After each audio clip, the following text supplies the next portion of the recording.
ಓಂ ಶ್ರೀ ಗುರುಭ್ಯೋ ನಮಃ ಹರಿ ಓಂ ಓಂ ಗ್ರಾಂ ಗ್ರೀಂ ಗ್ರೌಂ ಸಹ ಗುರುವೇ ನಮಃ. ಓಂ ನಮೋ ಭಗವತೆ ವಾಸುದೇವಾಯ. ಓಂ ನಮೋ ನಾರಾಯಣಾಯ. ನಮಸ್ಕಾರ, ವೆಲ್ಕಮ್ ಟು ನಕ್ಷತ್ರ ನಾಡಿ. ಡಿಸೆಂಬರ್ 21ನೇ ತಾರೀಕು ನಮ್ಮ 105ನೇ ಬ್ಯಾಚ್ ಇರ್ತಕ್ಕಂಥದ್ದು. ಬೆಳಗ್ಗೆ 11 ಗಂಟೆಗೆ ಒಂದು ಬ್ಯಾಚ್ ಸ್ಟಾರ್ಟ್ ಆಗುತ್ತೆ, ಹಾಗೆ 7:15 ಒಂದು ಬ್ಯಾಚ್ ಸ್ಟಾರ್ಟ್ ಆಗುತ್ತೆ ಈವ್ನಿಂಗು. 15 ದಿವಸದ ತರಗತಿ ಇರ್ತಕ್ಕಂಥದ್ದು.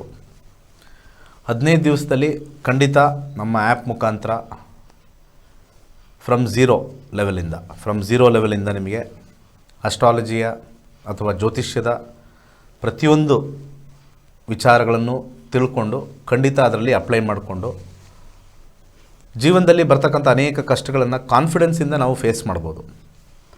ಕಷ್ಟಗಳು ಹೋಗುತ್ತೆ ಅಂತ ನಾನು ಖಂಡಿತ ಹೇಳಲ್ಲ, ಆದರೆ ಕಾನ್ಫಿಡೆನ್ಸ್ ಅಂತೂ ಗ್ಯಾರಂಟಿ ಬರ್ತಕ್ಕಂಥದ್ದು. ಟೈಮ್ ಲೈನ್ಸ್ ಬರುತ್ತೆ.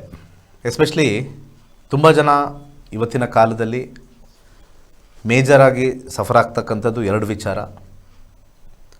ಒಂದು, ಮ್ಯಾರೇಜಲ್ಲಿ ಸಫರ್ ಆಗ್ತಾ ಇರ್ತಾರೆ. ಯಾಕಂದರೆ ವೆರಿ ಗೋಲ್ಡನ್ ಪೀರಿಯಡ್ ಅಂತ ನಾವು ಕರಿತೀವಿ. ಆ ಗೋಲ್ಡನ್ ಪೀರಿಯಡ್ ಬಂದ್ಬಿಟ್ಟು 28 ವರ್ಷ ಆದ ನಂತರ 48 ವರ್ಷದ ಒಳಗಡೆ, 28 to 40 ಒಳಗಡೆ ಮ್ಯಾರೇಜ್ ವಿಚಾರ ಒಂದು ಗೋಲ್ಡನ್ ಪೀರಿಯಡ್ ಆಗಿರುತ್ತೆ. ಬಿಫೋರ್ 28 ಯಾರೂ ತಲೆ ಕೆಡಿಸ್ಕೊಳ್ಳಲ್ಲ. After 40 it is just a flow ಅಂತ ಬರ್ತಕ್ಕಂಥದ್ದು. ಹಾಗೆ ಮ್ಯಾರೇಜ್ ವಿಚಾರದಲ್ಲಿ ಈ 28 to 40 ಇರ್ತಕ್ಕಂಥದ್ದು ನಮ್ಮ ದಶಾಭುಕ್ತಿ ಭಾಳ ಇಂಪಾರ್ಟೆಂಟ್ ಆಗುತ್ತೆ. ಈ ನಾರ್ಮಲಾಗಿ ಪರಾಶರ ಹೇಳ್ತಕ್ಕಂಥ 7ನೇ ಮನೇಲಿ ಶನಿ ಕೂತ್ಕೊಂಡ್ರೆ ವೈವಾಹಿಕ ಜೀವನ ಚೆನ್ನಾಗಿರಲ್ಲ, ಅಥವಾ ರಾಹು ಕೂತ್ಕೊಂಡ್ರೆ ಚೆನ್ನಾಗಿರಲ್ಲ, ಅಥವಾ 7ನೇ ಮನೇಲಿ ಕುಜ ಕೂತ್ಕೊಂಡ್ರೆ ಚೆನ್ನಾಗಿರಲ್ಲ, ಅಲ್ವೇ ಅಲ್ಲ. Purely it is based on ದಶಾಭುಕ್ತಿ. ಅಂತರ್ಭುಕ್ತಿ ಮೈಲ್ಡ್ ಆಗಿರುತ್ತೆ. ದಶಾ ಚೆನ್ನಾಗಿತ್ತು ಅಂತಂದರೆ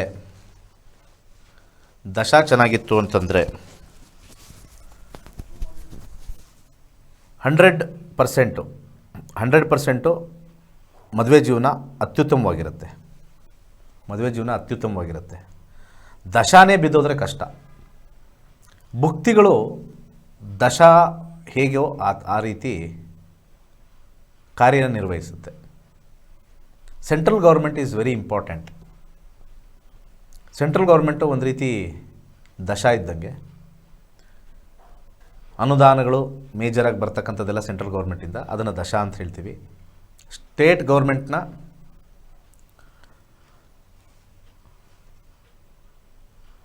ಗೌರ್ಮೆಂಟು ವಿಚಾರದಲ್ಲಿ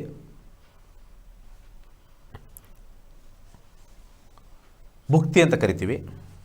ಹಾಗೆ ಲೋಕಲ್ ಗೌರ್ಮೆಂಟು ಅಲ್ಲಿರ್ತಕ್ಕಂಥ ವಾರ್ಡೋ ಅಥವಾ ಒಂದು ಸಣ್ಣ ಪ್ರದೇಶದ ವಿಚಾರದಲ್ಲಿ ತೊಗೊಂಡಾಗ ಅಂತರ್ಭುಕ್ತಿ ಅಂತ ತೊಗೊಳ್ತೀವಿ. ಸೊ ಸೆಂಟ್ರಲ್ ಗೌರ್ಮೆಂಟು ಅನ್ನೋದು ನಮ್ಮ ಜಾತಕದಲ್ಲಿ ಸ್ಟ್ರಾಂಗ್ ಇದ್ದರೆ ನಮಗೆ ಅನುದಾನಗಳೆಲ್ಲ ಸಿಗುತ್ತೆ. ಆ ಸೆಂಟ್ರಲ್ ಗೌರ್ಮೆಂಟ್ ಅನ್ನೋದೇ ವೀಕ್ ಆಗಿಬಿಟ್ರೆ, ದಶಾ ಅನ್ನೋದೇ ವೀಕ್ ಆಗಿಬಿಟ್ರೆ ಇಟ್ ಈಸ್ ಗಾನ್. ಅದರಲ್ಲಿ ಸ್ಟೇಟ್ ಗೌರ್ಮೆಂಟ್ ಚೆನ್ನಾಗಿದ್ದಾಗ ಆ ಕಾಲವರೆಗೂ, ಆ ಪೀರಿಯಡ್ವರೆಗೂ ಚೆನ್ನಾಗಿ ಆಗ್ತಾ ಹೋಗುತ್ತೆ. ಈ ಒಂದು ಸಿಂಪಲ್ ಕಾನ್ಸೆಪ್ಟ್ ನಿಮಗೆ ಹೇಳಿದ್ದೀನಿ. ಕುಂಡಲಿಯಲ್ಲಿ ಬರ್ತಕ್ಕಂಥ 7ನೇ ಮನೆ ಇರ್ಬೋದು, 10ನೇ ಮನೇಲಿರ್ಬೋದು, ಅಲ್ಲಿರ್ತಕ್ಕಂಥ ಗ್ರಹದ ವಿಚಾರದಲ್ಲಿ ಅನೇಕ ಜ್ಯೋತಿಷಿಗಳು ಅಥವಾ ದೇವಸ್ಥಾನದಲ್ಲಿರ್ತಕ್ಕಂಥ ಅರ್ಚಕರು ಅಥವಾ ಬೆಳಿಗ್ಗೆ ಬರ್ತಕ್ಕಂಥ ಅನೇಕ ಜ್ಯೋತಿಷರು 7ನೇ ಮನೇಲಿ ಯಾವ ಗ್ರಹ ಇದೆ ಅಂತ ನೋಡಿ ನಿಮ್ಮ ಜೀವನವನ್ನು ನಿರ್ಣಯ ಮಾಡ್ತಾರೆ. 7ನೇ ಮನೇಲಿ ಯಾರೂ ಇಲ್ಲ ಅಂದರೆ ದೃಷ್ಟಿಗೆ ಹೋಗ್ತಾರೆ. 7ನೇ ಮನೆಗೆ ಯಾವ ದೃಷ್ಟಿ ಬಿದ್ದಿದೆ, ಪಾಪಗ್ರಹಗಳ ದೃಷ್ಟಿನ. ಹಾಗೆ 7ನೇ ಮನೇಲಿ ಇಲ್ಲ ಅಂತಂದರೆ ಅಲ್ಲಿ ಕುಟುಂಬ ಸ್ಥಾನ ಆಗಿರ್ತಕ್ಕಂಥ 2ನೇ ಮನೆಗೆ ಹೋಗ್ತಾರೆ, 8ನೇ ಮನೆಗೆ ಹೋಗ್ತಾರೆ. ಇಲ್ಲ ಅಂದರೆ ಮಾಂಗಲ್ಯ ಸ್ಥಾನ ಅಂತ 8ನೇ ಮನೆಗೆ ಹೋಗ್ತಾರೆ. ಇವೆಲ್ಲವೂ ನೋಡಿದಾಗ ದೇ ಆರ್ ಫೈಂಡಿಂಗ್ ರೀಸನ್ಸ್. ವೈವಾಹಿಕ ಜೀವನ ಚೆನ್ನಾಗಿಲ್ಲದೆ ಇರೋಕ್ಕೆ ಫೈಂಡಿಂಗ್ ರೀಸನ್ಸ್. ಬಟ್ ಅವ್ರು ಯಾರೂ ಕೂಡ ದಶಾ ಚೆನ್ನಾಗಿಲ್ಲ, ಆ ದಶದಲ್ಲಿರ್ತಕ್ಕಂಥ ನಕ್ಷತ್ರ ಮತ್ತು ಸಬ್ಲಾರ್ಡ್, ದಿಸ್ ಈಸ್ ಫೈನಲ್. ಇದು ಫೈನಲ್. ನಮ್ಮ ಸಿಸ್ಟಮ್ ಕಲ್ತಿರ್ತಕ್ಕಂಥ 65,000 ವಿದ್ಯಾರ್ಥಿಗಳು ಒಂದೇ ಕೋರಳಲ್ಲಿ ಹೇಳ್ತಾರೆ, ಎಸ್, ಅಸ್ಟ್ರಾಲಜಿ ನಿಜ. ಅನೇಕರು ಈ ರೀತಿ ಆಗಿರೋದ್ರಿಂದ ವಿಚಾರವಾದಿಗಳು ಹಿಂದೂ ಧರ್ಮನೇ ಇಷ್ಟಪಡ್ತಾರೆ, ಭಗವದ್ಗೀತೆ ಬಗ್ಗೆ ಭಾಳಷ್ಟು ಮಾತಾಡ್ತಾರೆ, ವೇದಗಳ ಬಗ್ಗೆ ಸತ್ಯ ಇದೆ ಅಂತ ಹೇಳ್ತಾರೆ, ಉಪನಿಷತ್ ಬಗ್ಗೆ ಸತ್ಯ ಇದೆ ಅಂತ ಹೇಳ್ತಾರೆ, ಪುರಾಣಗಳ ಬಗ್ಗೆ 18 ಪುರಾಣಗಳ ಬಗ್ಗೆ ವಿಶೇಷವಾಗಿರ್ತಕ್ಕಂಥ ಒಂದು ಗೌರವ ಇಟ್ಕೊಂಡಿದ್ದಾರೆ. ಅದೆಲ್ಲ ಗೌರವ ಇದೆ, ಆದರೆ ಜ್ಯೋತಿಷ್ಯ ಮಾತ್ರ ಸೆಳೆದಿಟ್ಬಿಟ್ಟಿದ್ದಾರೆ. ಈ ಜ್ಯೋತಿಷ್ಯ ಕಲ್ತ್ರೆ ಮಾತ್ರನೇ ಇದು ಮಾತಾಡೋಕ್ಕೆ ಸಾಧ್ಯ.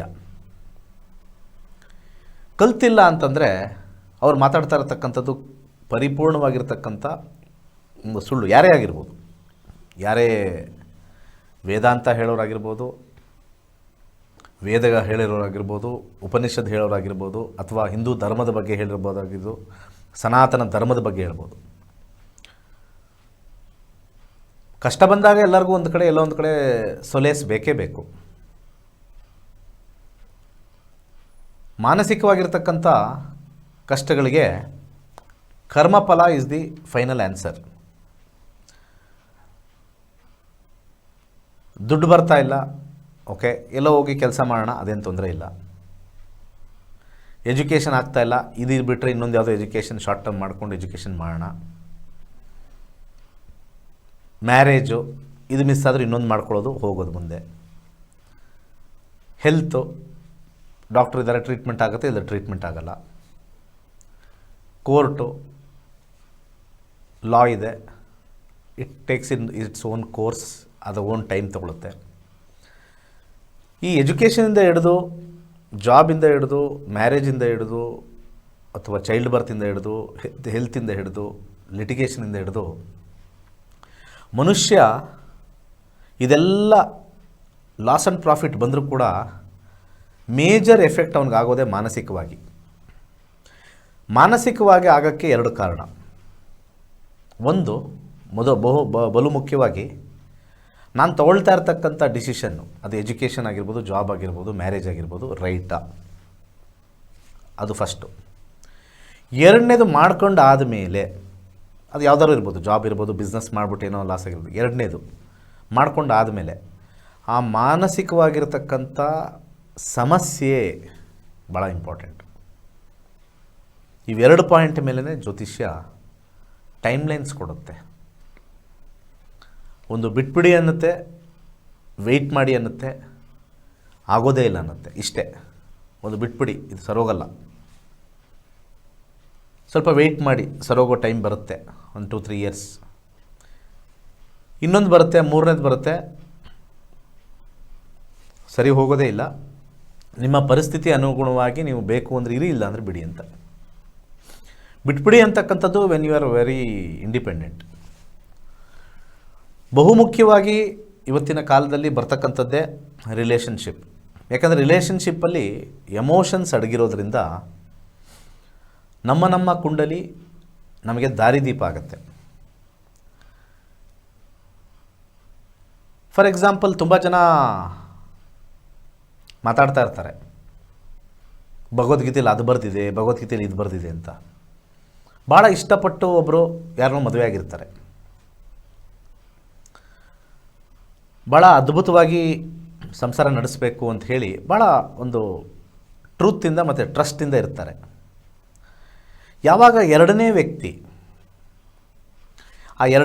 ಅಥವಾ ಅವ್ರ ಪಾರ್ಟ್ನರು ಇವ್ರಿಗೆ ಇವರು ಕೊಡ್ತಕ್ಕಂಥ ಒಂದು ಟ್ರಸ್ಟು ಮತ್ತು ಟ್ರೂತು ಮತ್ತು ಪ್ರೀತಿ ಇನ್ನೊಂದು ಕಡೆಯಿಂದ ಸಿಕ್ಕಿಲ್ಲ ಅಂದರೆ,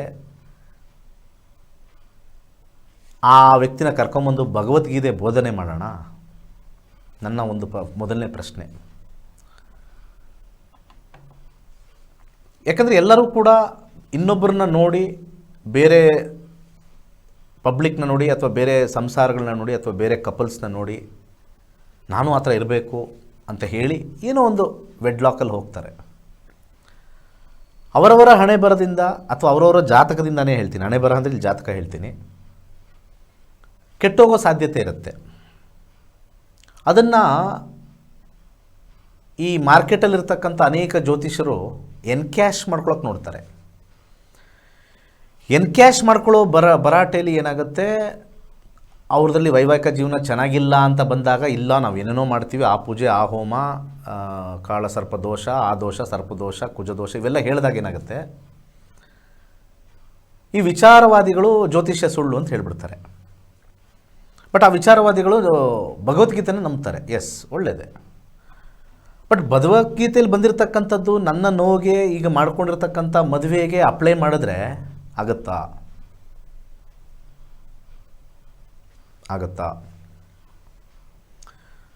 ಅಷ್ಟು ಓಪನ್ ಮೈಂಡೆಡ್ ಎಷ್ಟೋ ಜನಕ್ಕಿಲ್ಲ. ಅಯ್ಯೋ, ಇವನು ಹೋದ್ರೆ ಹೋಗ್ತಾನೆ, ಇದ್ರಿರ್ತಾನೆ, ಇವಳು ಹೋದ್ರೆ ಹೋಗ್ತಾಳೆ, ಇದ್ರಿರ್ತಾಳೆ. ಎಷ್ಟು ಜನಕ್ಕೆ ಹತ್ರ ಬರುತ್ತೆ ಭಗವದ್ಗೀತೆ ಓದ್ಕೊಂಡು I should not worry about anything, ಕರ್ಮ ಪ್ರಕಾರ ಬರುತ್ತೆ ಹೋಗುತ್ತೆ. How many can think on this matters? ಹಾಗಿದ್ರೆ ಎಲ್ಲರೂ ಸ್ಪಿರಿಚುವಲ್ ಆಗಿಬಿಡಬೇಕು, ಎಲ್ಲರೂ ಆಧ್ಯಾತ್ಮಿಕದಲ್ಲಿರಬೇಕು. ಅದು ಹೇಗಾಗುತ್ತೆ? ಈ ಕಡೆ ಪಬ್ಲಿಕ್ ಅವರು ಎಕನಾಮಿಕ್ಕಾಗಿ ಗ್ರೋ ಆಗಬೇಕು, ಚೆನ್ನಾಗಿ ಓದಬೇಕು, ಫಸ್ಟ್ ಕ್ಲಾಸ್ ಆಗಿರೋ ಕೆಲಸ ತೊಗೋಬೇಕು, ಫಸ್ಟ್ ಕ್ಲಾಸ್ ಆಗಿರ್ತಕ್ಕಂಥ ಸಂಪಾದನೆ ಮಾಡಬೇಕು, ಕಾರು ಬಂಗ್ಲೆ ಎಲ್ಲ ತೊಗೋಬೇಕು. ಎಸ್, ಬಟ್ ಅದು ಭಗವದ್ಗೀತೆಯಲ್ಲಿ ಅಪ್ಲೈ ಮಾಡೋದು ಬರೋಲ್ಲಲ್ಲ, ತಗೊಳಂಗಿಲ್ವಲ್ಲ. ಅಧ್ಯಾಯಗಳೆಲ್ಲ ಓದ್ಬಿಟ್ರೆ ಏನು ಮಾಡೋಂಗೇ ಇಲ್ಲ. ಆ ಥರ ಆಗಲ್ಲ. ಕಾನ್ಫಿಡೆನ್ಸ್ಗೋಸ್ಕರ ಭಗವದ್ಗೀತೆ ಇದೆ. ಅಡಾಪ್ಟೇಷನ್ನು ಯಂಗ್ ಬ್ಲಡ್ ಇದ್ದಾಗ, ಆಸೆ ಆಕಾಂಕ್ಷೆಗಳಿದ್ದಾಗ ಅದನ್ನು ಹೆಂಗೆ ಅಡಾಪ್ಟ್ ಮಾಡ್ಕೊಳಕ್ಕಾಗತ್ತೆ ನಾವು? ಆಮೇಲೆ ನಮ್ಮ ಹಿಂದೂ ಧರ್ಮದಲ್ಲಿ ಎಷ್ಟೋ ಜನ ಭಗವದ್ಗೀತೆ ಇಟ್ಕೊಂಡಿದ್ದಾರೆ ಮನೇಲಿ, ಅಧ್ಯಾಯಗಳನ್ನ ಯಾರೂ ಓದಿಲ್ಲ. ಅದು ಓದಿದ್ರೆ, ನನ್ನ ಎಕ್ಸ್ಪೀರಿಯನ್ಸ್ ಹೇಳ್ತಾ ಇದ್ದೀನಿ, ಇನ್ನೊಬ್ಬರ ಎಕ್ಸ್ಪೀರಿಯನ್ಸ್ ಗೊತ್ತಿಲ್ಲ, ಜೀವನದಲ್ಲಿ ಉತ್ಸಾಹ ಆಸೆ ಆಕಾಂಕ್ಷೆಗಳನ್ನು ಕಮ್ಮಿ ಮಾಡ್ಕೊಳ್ಳಿ ಅಂತಲೇ ಎಲ್ಲನೂ ಹೇಳುತ್ತೆ. All the chapters. Don't expect, just experience is Bhagavad Gita. ನನ್ನ ಪ್ರಕಾರ don't expect, just experience is Bhagavad Gita. ಆ ಥರ ಮನಸ್ಥಿತಿ ಎಷ್ಟು ಜನಕ್ಕೆ ಹೋಗೋಕ್ಕಾಗುತ್ತೆ? ಇವೆರಡರ ಮಧ್ಯೆ ಎಕ್ಸ್ಪೆಕ್ಟೇಷನ್ ಆ್ಯಂಡ್ ಎಕ್ಸ್ಪೀರಿಯನ್ಸ್ ಮಧ್ಯದಲ್ಲಿರೋದೇ ಅಸ್ಟ್ರಾಲಜಿ. ಅಸ್ಟ್ರಾಲಜಿ ಹೇಳುತ್ತೆ, ಈ ಲೈನಲ್ಲಿ ಎಕ್ಸ್ಪೆಕ್ಟೇಷನ್ ಇಟ್ಕೋಬೇಡ, ಈ ಲೈನಲ್ಲಿ ನೀನು ಎಕ್ಸ್ಪೀರಿಯನ್ಸ್ ತಗೋ, ಚೆನ್ನಾಗಿದೆಯಾ, ಜಾಬಲ್ಲಿ ಚೆನ್ನಾಗಿದೆ, ಗೋ ಟು ಜಾಬ್. ಸಮ್ಟೈಮ್ಸ್ ಏನಾಗುತ್ತೆ, second marriage would be good, guide ಮಾಡುತ್ತಿದ್ದು ಸೆಕೆಂಡ್ ಮ್ಯಾರೇಜ್ಗೆ ಹೋಗಿ. ಬಟ್ ಫಸ್ಟ್ ಮ್ಯಾರೇಜಲ್ಲೇ ಬ್ರೇಕಪ್ ಆದಾಗ ಅಥವಾ ಏನೋ ಸಮಸ್ಯೆ ಆದಾಗ ಮಾನಸಿಕವಾಗಿ ನಮಗೆ ಚಿಂತೆ ಆಗುತ್ತೆ, ಮತ್ತು ಅದು ಕಳ್ಕೊಳ್ಳೋಕ್ಕೂ ಸ್ವಲ್ಪ ಕಷ್ಟ ಆಗುತ್ತೆ. ಆ ಬಂಧನ ಏನಾಗ್ಬಿಡುತ್ತೆ, ಕಳ್ಕೊಳ್ಳೋಕ್ಕೂ ಕಷ್ಟ ಆಗುತ್ತೆ. Bhagavad Gita will not help. ನೀವು ಕಂಪ್ಲೀಟ್ಲಿ ಆಧ್ಯಾತ್ಮಿಕ ಚಿಂತನೆ ನನಗೇನು ಬೇಡ ಅಂತವ್ರಿಗೆ Bhagavad Gita yes, it gives guide. ಈಗ ನಾವು ಹುಮ್ಮಸ್ಸಲ್ಲಿದ್ದೀವಿ, ನಾನು ಒಂದು ಆಡಿ ತೊಗೋಬೇಕು, ಒಂದು ಕಾರ್ ತೊಗೋಬೇಕು, ಅವ್ರಿಗೋಗಿ ಭಗವದ್ಗೀತದ ಬಗ್ಗೆ ಪ್ರವಚನ ಮಾಡೋದು ಇಲ್ಲಾಗುತ್ತೆ. ಅವೆಲ್ಲ ಸುಳ್ಳು. Those who talk about Bhagavad Gita and all, ನಾನು ಓದಿದ್ದೀನಿ, it reduces our interest. Be happy with what you are ಅಂತ ಬರುತ್ತೆ. ಅದೇ ನೀವು ಬಿಸ್ನೆಸ್ ಮೋಟಿವೇಶನ್ ಸ್ಪೀಕರ್ಸ್ಗೆ ಹೋದರೆ, ಪೈಸಾ ಕಮಾನ ಹೇ, ದುಡ್ಡು ಮಾಡಬೇಕು, ಯಾವಾಗಲೂ ದುಡ್ಡು ಬಗ್ಗೆ ಥಿಂಕ್ ಮಾಡಬೇಕು,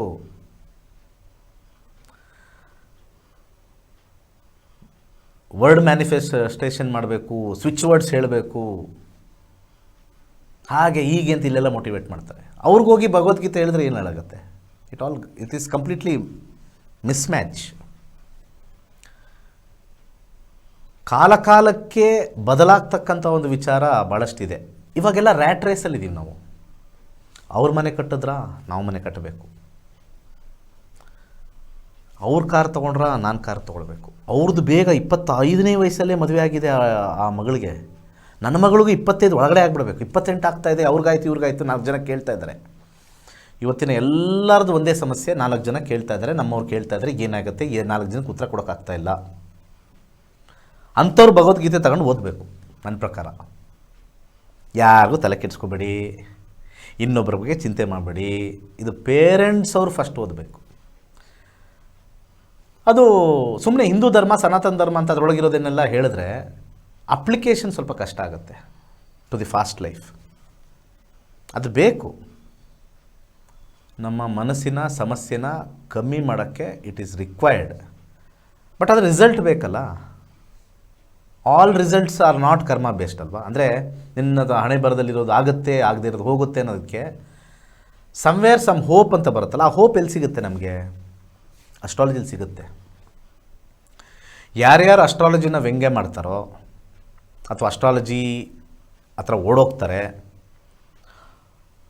ವೇದದಲ್ಲಿ ಹಿಂಗೆ ಬರೆದಿದೆ, ಉಪನಿಷತ್ತಲ್ಲಿ ಹಿಂಗೆ ಬರೆದಿದೆ, ಭಗವದ್ಗೀತೆಯಲ್ಲಿ ಹಿಂಗೆ ಬರೆದಿದೆ, then where did astrology come from? ಈ ಕ್ವಶನ್ ಅವ್ರಿಗೆ ಕೇಳ್ತಾ ಇದ್ದೀನಿ ನಾನು. ಹಾಗಿದ್ರೆ ಜ್ಯೋತಿಷ್ಯ ಶಾಸ್ತ್ರ ಅಂತ ಹೀಗೆ ಮೊನ್ನೆ ಹುಡ್ಕೋತಾ ನಮ್ಮ ಹಿಂದಿನವ್ರು ಯಾರೂ ಅಸ್ಟ್ರಾಲಜಿ ಅನ್ನೋದು ಕೊಟ್ಟೇ ಇಲ್ವಾ?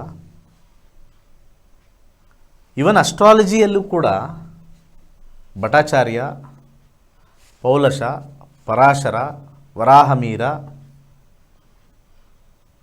ಇನ್ನು ಅನೇಕರು ಹೆಸರು ಲಿಸ್ಟ್ ಮಾಡಿದ್ರೆ ಅವರೆಲ್ಲ ಋಷಿಮುನಿಗಳೇ. ಆ ಕಾಲದಲ್ಲಿ ನಮಗೆ ಜ್ಯೋತಿಷ್ಯ ಶಾಸ್ತ್ರ ಕೊಟ್ಟಿರೋದು.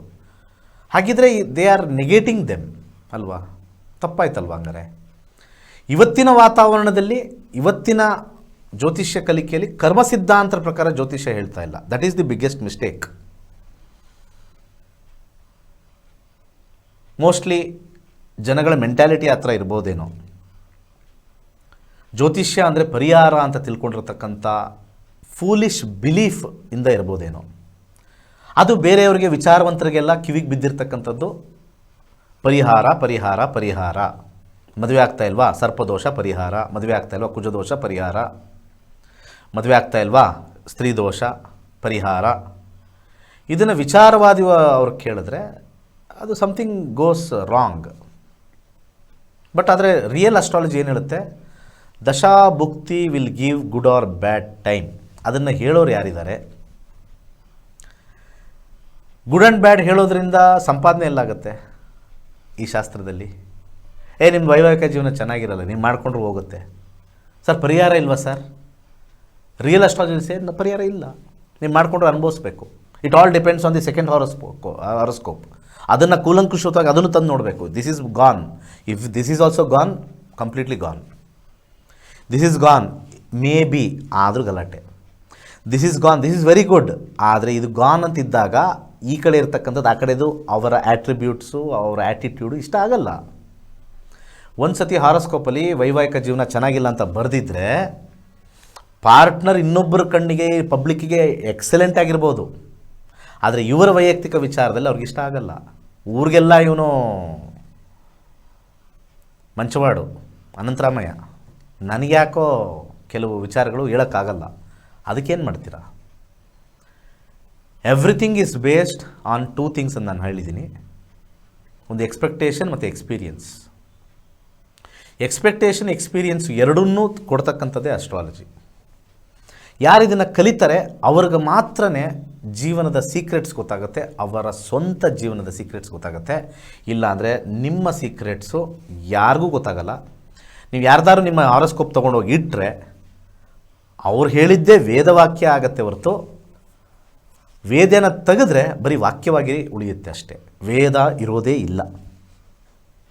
ಯಾಕೆ ವೇದವಾಕ್ಯ ಅಂತ ಹೇಳ್ತಾರೆ ಅಂದರೆ, ಜ್ಯೋತಿಷ್ಯ ಕೂಡ ವೇದದ ಅಂಗನೇ. So astrology in Kaliyuga has to be learned and applied. ನನ್ನ 35 ವರ್ಷದ ಅನುಭವದಲ್ಲಿ ಹೇಳ್ತಾ ಇರೋದು ನಾನು. Astrology should be learned and applied. ನನಗೂ ಕನ್ಸಲ್ಟೇಷನ್ ಬರುತ್ತೆ, but I still tell everybody, ಯಾರು ಬರ್ತಾರೆ ಕಲ್ತ್ಕೊಳ್ಳಿ. ಕಲ್ತ್ಕೊಂಡು ಏನು ಮಾಡಬೇಕು ಅಂತಾರೆ?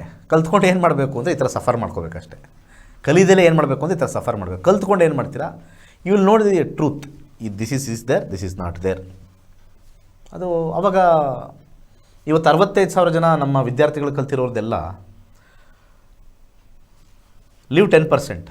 ಸ್ವಲ್ಪ ಫೂಲ್ಸ್ ಇರ್ತಾರೆ, ಸ್ವಲ್ಪ ಫೂಲ್ಸ್ ಎಲ್ಲ ಕಡೆ ಇದ್ದಂಗೆ 10% ತೆಗೀರಿ. 90% ವಿಲ್ ಸೇ ಅಸ್ಟ್ರಾಲಜಿ ನಾನು ಕಲ್ತಿರ್ತಕ್ಕಂಥ ವಿಧಾನದಲ್ಲಿ ನಕ್ಷತ್ರನಾಡಿ ಪ್ರಕಾರ ಔಟ್ ಆಫ್ ಔಟ್ ಆ್ಯಕ್ಯುರಸಿ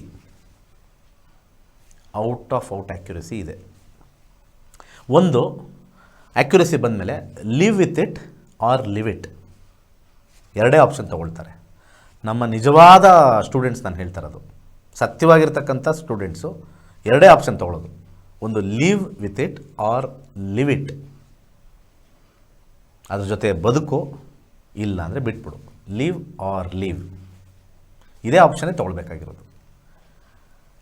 ಸ್ವಲ್ಪ ಓಕೆ, ಒಂದು ಮಿಡ್ಡಲ್ಲಿದೆ. 12 ಮನೆಗಳಲ್ಲಿ ಕೆಲವು ಮಿಡ್ ಅಂತ ಬರುತ್ತೆ, ಪರವಾಗಿಲ್ಲ, ಒಂಚೂರು ಗಲಾಟೆಗಳಿದೆ, ಪರವಾಗಿ ನಡೆಯುತ್ತೆ. ಅಂಥದ್ದಕ್ಕೆ ಮಾತ್ರ ಮಂತ್ರ, ಮಣಿ, ಔಷಧ ಈ ಮೂರು ವರ್ಕ್ ಆಗುತ್ತೆ. ಕಲಿಯುಗದಲ್ಲಿ ಇವತ್ತು ಹೇಳ್ತೀನಿ, ಮಂತ್ರ is the prime.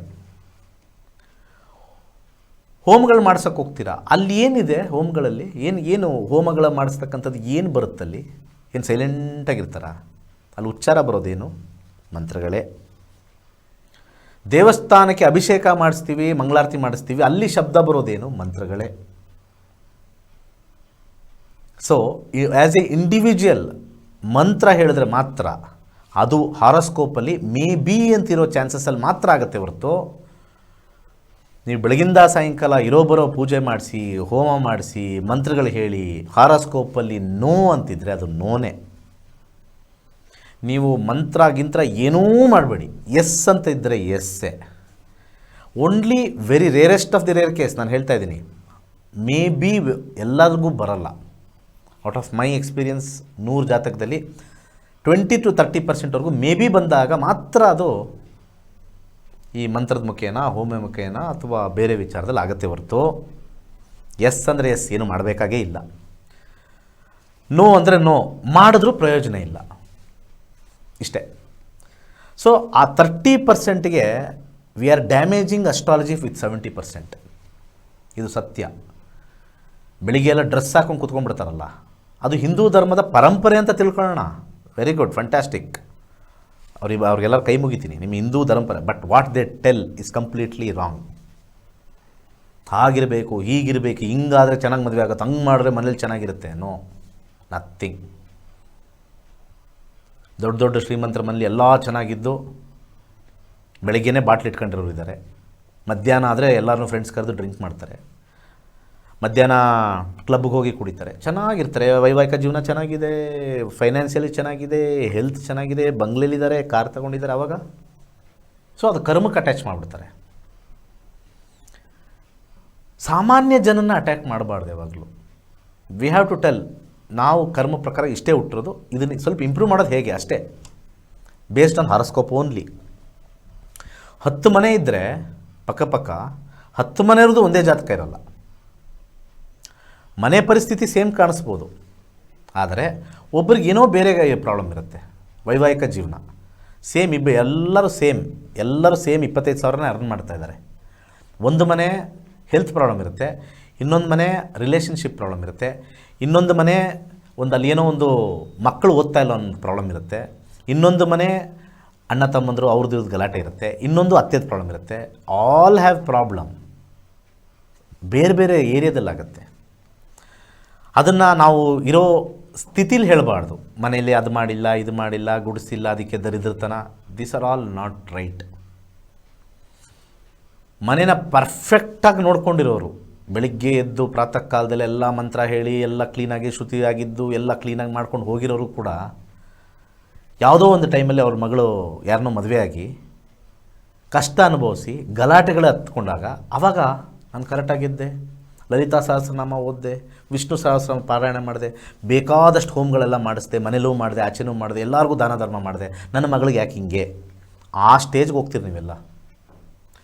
Horoscope tells about the ಕರ್ಮಫಲ, ವಾಟ್ ಈಸ್ ಇನ್ ಸ್ಟೋರ್.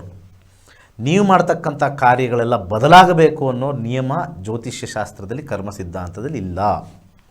ಇದನ್ನು ಪ್ರತಿಯೊಬ್ಬರೂ ಕೂಡ ಮನೇಲಿರ್ತಕ್ಕಂಥವ್ರು ಎರಡೂ ಕಿವಿಲಿ ಕೇಳಿಸ್ಕೊಂಡ್ರೆ, you can not change the fate of a person as the period goes, ಅಂದರೆ as the age goes, change ಆದಾಗ ಫೇಟು ಚೇಂಜ್ ಆಗ್ತಾ ಇರುತ್ತೆ. ಅದರ ಪ್ರಕಾರವಾಗಿ ಅದನ್ನೇ astrology is a pure science ಅಂತ ಹೇಳಿದ್ದು. ಜ್ಯೋತಿರ್ವಿಜ್ಞಾನ ಅಂತ ಹೇಳಿದ್ರು, ಜ್ಯೋತಿ ಪ್ಲಸ್ ವಿಜ್ಞಾನ ಅಂತ ಹೇಳಿದ್ರು, ಆ್ಯಂಡ್ ವಿಜ್ಞಾನ ಅಂತ ಹೇಳಿದಾರಲ್ಲಿ ಇಟ್ ಈಸ್ ಸೈನ್ಸ್. ಯಾಕಂದರೆ ಬರ್ತ್ ಟೈಮ್ ಒಂದು ಇದೆ, ಡೆತ್ ಟೈಮ್ ಅಂತಿದೆ. ಈ ಬರ್ತು ಡೆತ್ ಟೈಮ್ ಮಧ್ಯದಲ್ಲಿ ಹೋಗ್ತಕ್ಕಂಥ ದಶಾಭುಕ್ತಿಗಳು ನಮ್ಮನ್ನು ಮೇಲಕ್ಕೆ ಕರ್ಕೊಂಡು ಹೋಗುತ್ತೆ, ಕೆಳಗಿಳಿಸುತ್ತೆ, ಮೇಲಕ್ಕೆ ಕರ್ಕೊಂಡು ಹೋಗುತ್ತೆ, ಕೆಳಗಿಳಿಸುತ್ತೆ. ಇದೆಲ್ಲ ಏರಿಯಾದಲ್ಲೂ ಈ ಮನುಷ್ಯ ಹೇಗಿದ್ದ, ಮೇಲಕ್ಕೆ ಹೋದಾಗ ಹೇಗಿದ್ದ ರಿಜಿಸ್ಟರ್ ಆಗುತ್ತೆ, ಕೆಳಗೆ ಹೋದಾಗ ಹೇಗಿದ್ದ, ಮತ್ತು ಈ ಜರ್ನಿಲಿ ಯಾರ್ಯಾರು ಹೇಗೆ ನೋವು ಕೊಟ್ಟ, ಯಾರ್ಯಾರು ಹೇಗೆ ಸುಖ ಕೊಟ್ಟ, ಅದರ ಮೇಲೆ ನೆಕ್ಸ್ಟ್ ಜನ್ಮ will start with the same horoscope. ಅಲ್ಲೂ ಕುಂಡಲಿ ಬರುತ್ತೆ, again he has to go. So ಈ ಬರ್ತ್ ಟು ಡೆತ್ತಲ್ಲಿ ನಾನು ಆ ಪೂಜೆ ಮಾಡಿದೆ, ಆ ಹೋಮ ಮಾಡಿದೆ, ಅದು ಮಾಡಿದೆ, ಇದು ಮಾಡಿದೆ, ದಾನ ಮಾಡಿದೆ, ಧರ್ಮ ಮಾಡಿದೆ, ಯಾಕೆ ಹಿಂಗಾಗಿದ್ದೀನಿ? It is already pre written. Destiny is pre written, study it ಅಷ್ಟೇ. Destiny is pre written, it can not be rewritten. ಇರೋ ಪ್ರೀ ರಿಟರ್ನಲ್ಲೇ ನಾವು ಎಷ್ಟಾಗುತ್ತೋ ಅಷ್ಟು ರೀರಿಟರ್ನ್ ಮಾಡ್ಕೊಳ್ಳೋದೇ ಜೀವನ. 21 ಡಿಸೆಂಬರ್ ನಿಮ್ಮ ಪ್ರೀ ರಿಟರ್ನ್ನ ನೋಡಿಕೊಂಡು ಇರೋದರಲ್ಲೇ ರೀರಿಟರ್ನ್ ಮಾಡ್ಕೊಳ್ಳೋಕ್ಕೆ ಆಸಕ್ತಿ ಇದ್ದರೆ ಜಾಯ್ನ್ ಆಗಿ. ಸರ್ವೇ ಜನ ಸುಖಿನೋ ಭವಂತು.